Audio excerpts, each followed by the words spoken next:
my calm and cozy channel. Tonight, I have a special treat in store for you. A timeless tale with a twist that will warm your heart. Pinocchio. So sit back, relax, and let the story begin. In a small village, nestled among rolling hills, Geppetto's workshop stood at the edge of the town. Geppetto, a skilled woodcarver, dedicated his days to creating marvelous toys from blocks of timber. His creations were known far and wide for their intricate details and lifelike appearances. One sunny morning, as Geppetto searched through his collection of aged wood, he stumbled upon a peculiar piece. The wood had an otherworldly glow, and its surface seemed to ripple with unseen energy. Intrigued, Geppetto's hands trembled with excitement as he grasped the enchanted wood. Determined to unlock its secrets, Geppetto carefully shaped the wood, carving delicate features and sculpting a human-like figure. With each stroke of his chisel, the figure began to take form, a wooden puppet that Geppetto affectionately named Pinocchio. As Geppetto finished the last details, he gazed upon his creation with awe. Little did he know that this wooden puppet held within it a spark of magic, waiting to be awakened.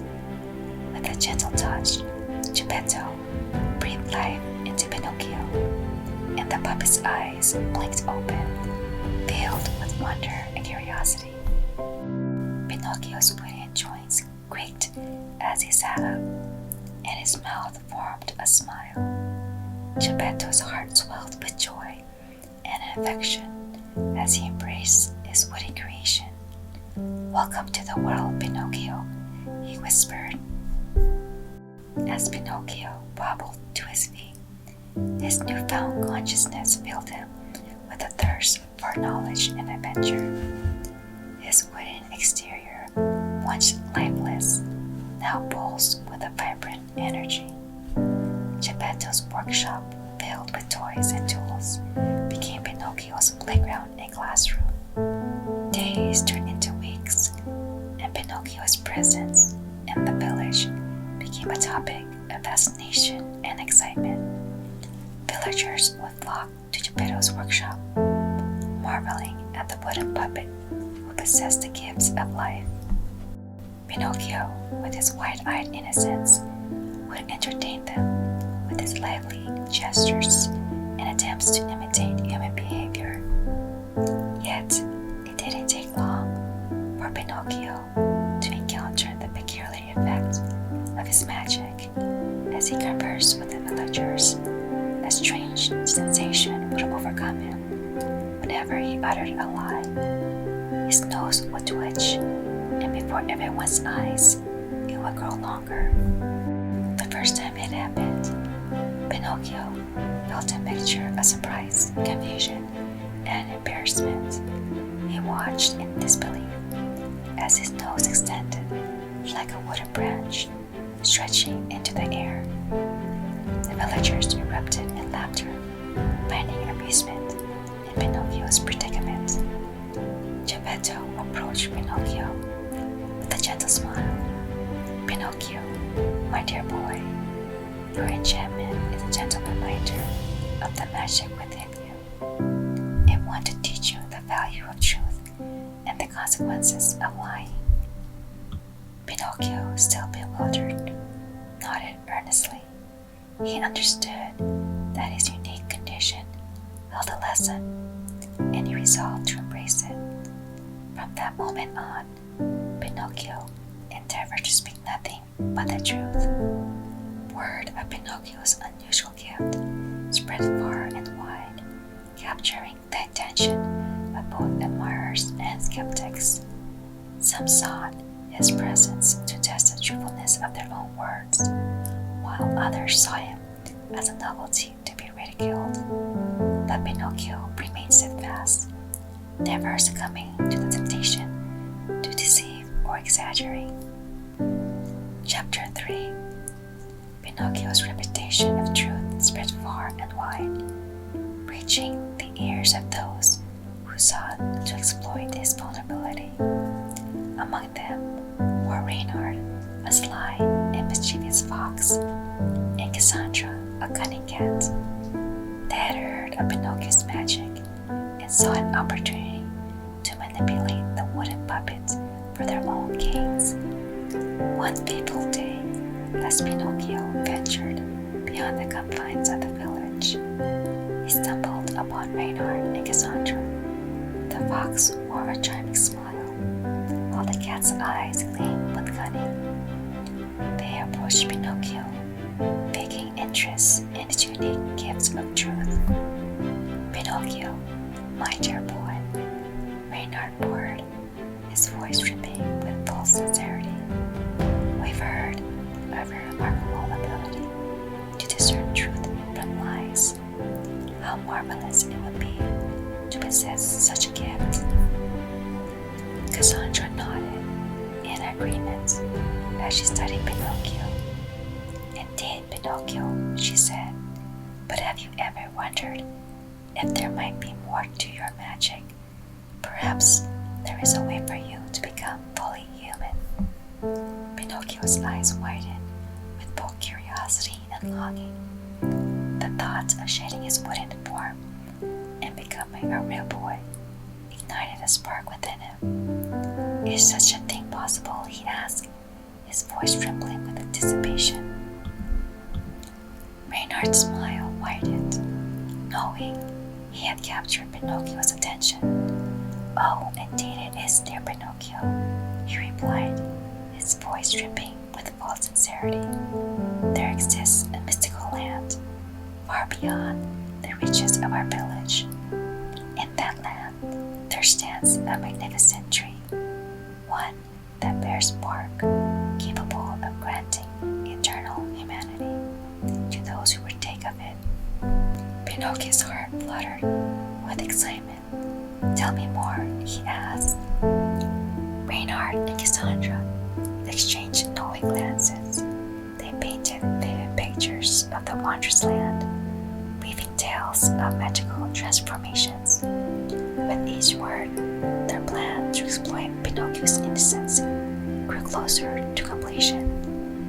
Eager to embark on this journey, Pinocchio followed Reynard and Cassandra to the land of the mystical tree. Blinded by the allure of becoming human, he temporarily cast aside his commitment to truth, ignoring that faint twinge in his wooden nose. Chapter 4. First, they came across a charming mirage named Lumina, who appeared as a beautiful fairy with shimmering wings.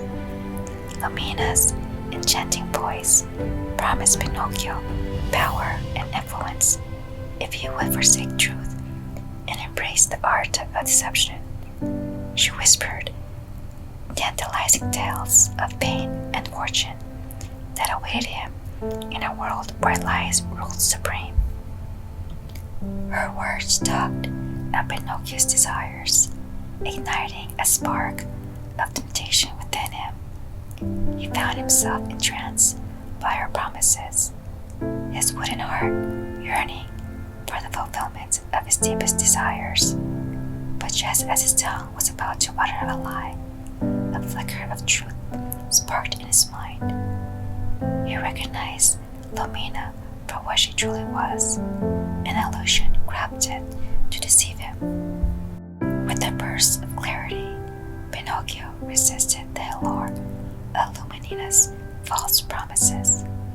His wooden nose twitched, reminding him of the consequences of dishonesty. He turned away from the enchanting mirage, her beauty fading into the mist as he walked away. Further along their journey, Pinocchio encountered the misleading mask, a group of mysterious masked figures who spun intricate tales and illusions aspect of deception: greed, pride, envy, and more. They entice Pinocchio with tales of grandeur, tempting him to embrace dishonesty in pursuit of his desires. One by one, Pinocchio confronted the misleading mask, resisting their temptations by recounting the lessons he had learned. The mask quivered with frustration as they tried to undermine his decision, but Pinocchio stood firm. Their deception dissolved into thin air, leaving behind only empty mask, their power shattered by the unwavering commitment to truth. In the heart of the enchanted forest, Pinocchio faced his final and most challenging trial. The puppeteer, a master of illusions and manipulation, awaited him. The puppeteer possessed the ability to twist reality and create convincing false scenarios that played on Pinocchio's deepest desires and fears. Using his mastery of illusion, the puppeteer conjured images of Geppetto in distress, pleading for Pinocchio's help. The false images tugged at Pinocchio's heart, kindling a desperate need to rescue his beloved father figure. But deep within, Pinocchio knew that the puppeteer's traps were nothing more than elaborate lies. Summoning all his strength, Pinocchio closed his eyes and focused on the truth burning within him. He resisted the puppeteer's illusions, seeing through the deception and dispelling the false images. With each illusion shattered, Pinocchio's wooden nose began to shrink. The puppeteer vanished into the shadows. His power diminished by Pinocchio's triumph over deception. The enchanted forest trembled with the departure of his malevolent presence, and Pinocchio, guided by the truth, retraced his steps, leaving behind the illusions that had threatened to consume him. Chapter 5. Emerging from the enchanted forest, Pinocchio stepped through the threshold of Geppetto's workshop. A rush of emotions flooded his wooden heart. The familiar sights and smells welcomed him like a warm embrace, filling him with a sense of belonging and love. Geppetto, his eyes still wet with tears of worry, rushed forward and surrounded Pinocchio in a tight embrace. "Oh, Pinocchio, my dear boy," Geppetto whispered, his voice choked with emotion. "I have missed you so. I was so worried about you." Tears welled up in Pinocchio's eyes as he returned the embrace, feeling a profound gratitude for the unconditional love that Geppetto has bestowed upon him. At that moment, he knew that he was where he was supposed to be. And so, dear listeners, we reached the end of our captivating journey with Pinocchio. If you enjoyed this story, don't forget to show your support by liking and commenting below. Your feedback means the world to me, and it encourages me to bring you more enchanting tales like this one. Good night and sweet dreams.